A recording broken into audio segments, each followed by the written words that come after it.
It means a gathering, a cluster, or simply a group. The idea for a voluntary cooperative, a new way of life where a small community works together to help itself. Originally associated with communism, the kibbutz is perhaps the most influential idea to come out of what is now Israel.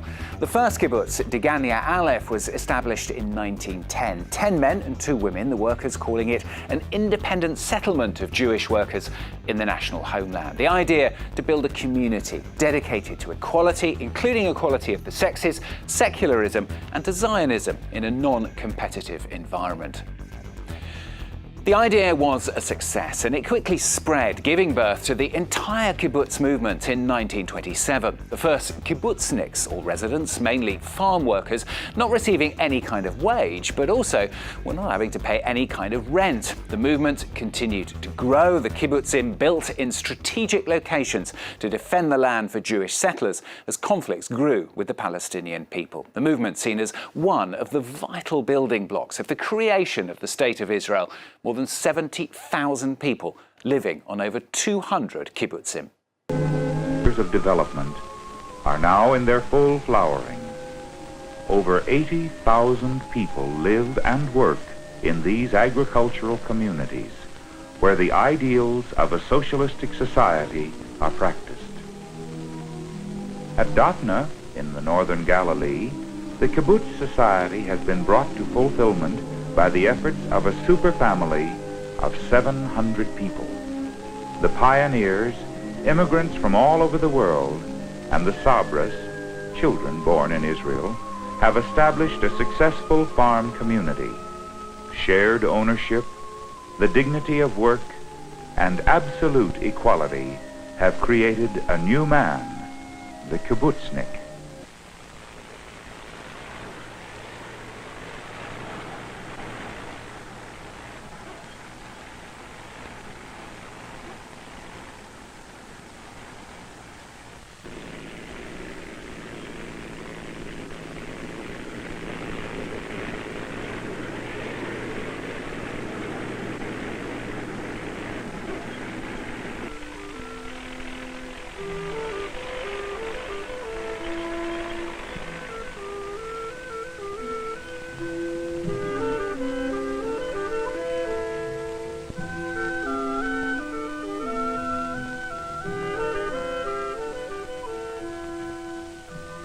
Today, the malarial swamps have been drained. The controlled waters are now used for irrigation.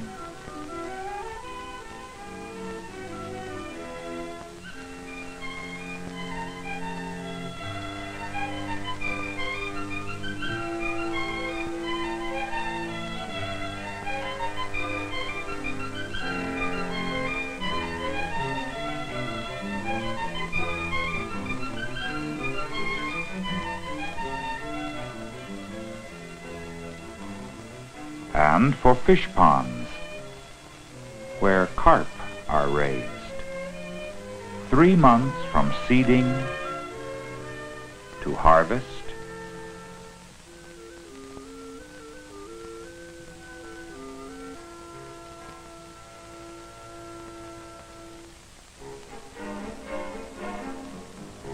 to market, and to the communal kitchen where food is prepared for the 700. Each day, 1,000 eggs, 300 pounds of potatoes, 40 pounds of onions, 50 pounds of carrots and cabbage,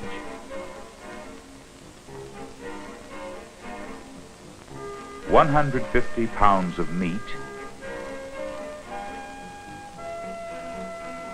200 pounds of spaghetti, and 130 loaves of bread. An air-conditioned dining room is the center of kibbutz life.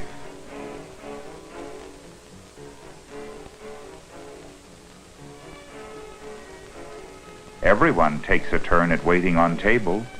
Yosef, the pioneer farmer, now principal of the high school, serves an evening meal. A Jewish family from India has chosen Daphna as their home. Seasonal tasks are shared by everyone after their regular work hours.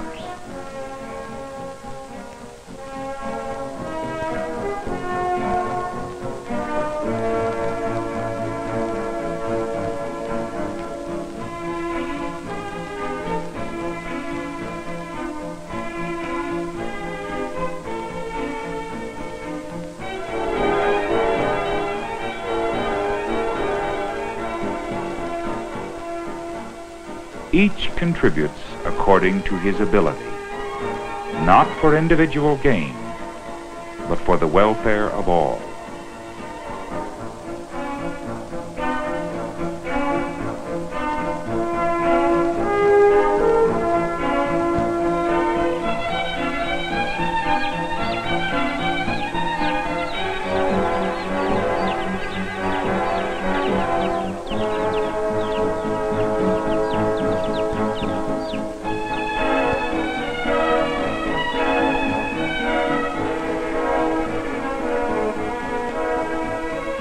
Daphna now has its own shoe factory.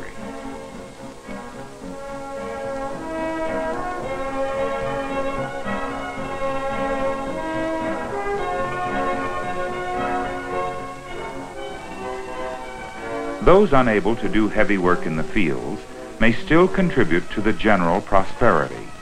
Sandals from Daphna are known throughout the country and abroad. There is no cash register in this store. Free choice within the bounds of the budget. From babyhood, sabras learn to relate to one another and to the group.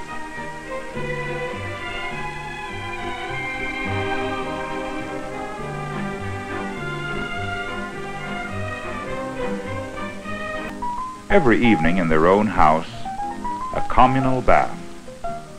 This is the happiest and most natural of childhoods. Through the 8th grade, children are taught in their own houses by nurse educators, who may have been with them from kindergarten.